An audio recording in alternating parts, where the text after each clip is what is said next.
Hispanic-speaking woman. And, they were pretty promiscuous. And, Coach, Ditka, will you meet me at so-and-so? Well, thank God I never went. So I'm out on the practice field one day, and I never really thought too much about it. And I got my arms crossed and I'm watching practice, and this voice behind me, I hear, Coach Ditka, will you meet me at the motel? Walter. That's what he did. He kept everybody loose. It was unbelievable. The guy was an amazing guy. Dan Hampton, Mike Singletary, Otis Wilson. I go on and on. Steve McMichael, Richard Dent. What a team. Gary Fensick. I saw Mike Richardson the other day, and he was a safety in college. He played the corner for us, and he played it good. Les Frazier, who's up in Minnesota, probably the most underrated corner I've ever met. Dave Dorset. We had good players, great players, and they played their butt off. And we had probably as good an offensive line as there was at that time.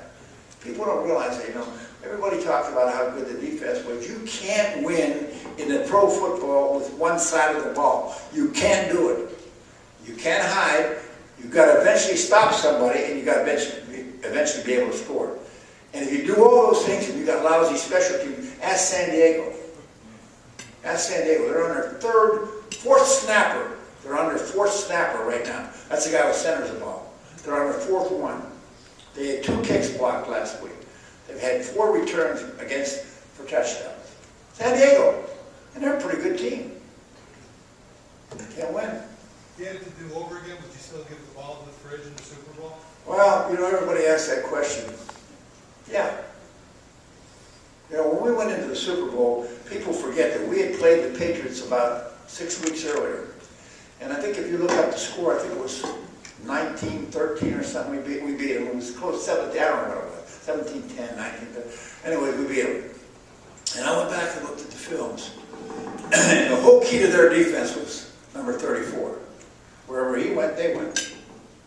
So people don't know this. If you go back and look at the films of the game, he was flanked out a lot of times. The leading rusher in the game was Matt Suey. Why? We broke down all their keys. I knew what the hell I was doing. People didn't think I knew what I was doing today. That didn't fool me. I knew what I was doing. And when it came down to that was a play we had run many times. Actually, he could have gave it the fridge, or he could have gave it the water, he gave it the fridge.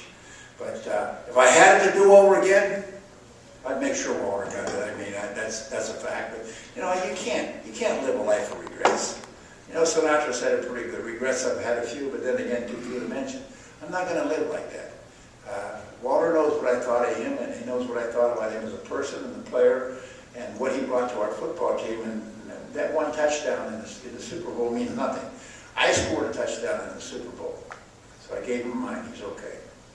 He appreciates it up there.